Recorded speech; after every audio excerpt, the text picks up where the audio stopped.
Какого черта ты делаешь? А ну-ка вернись в машину! Нет, дай мне постоять спокойно, хоть секундочку. Да что тебя?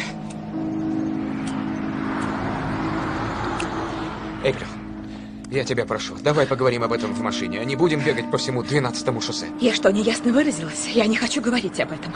Ну ладно, я ведь просто посочувствовать тебе хотел. Господи. Как мило с твоей стороны! Ужасно чертовски мило! Да я не заслужил такого отношения! Ты всегда предельно точно знаешь, чего ты заслуживаешь, а чего нет! Так, секунду! А ну-ка, подожди! Эйприл, послушай меня! На этот раз ты не будешь выворачивать наизнанку все, что я говорю, Эйприл! Один, черт возьми, единственный раз, когда я точно знаю, что ни в чем не виноват! Лучше бы ты сегодня Знаешь, дома как остался. ты сейчас ведешь себя? Как чокнутая! Ты просто чокнутая! А ты знаешь, какой ты? Какой? Ты просто отвратительный! Да что ты? Не морочи мне голову!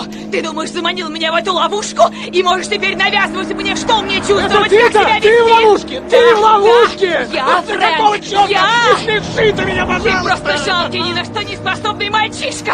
Посмотри на себя как следует и скажи, как нужно напрягать воображение, чтобы можно было назвать тебя мужчиной!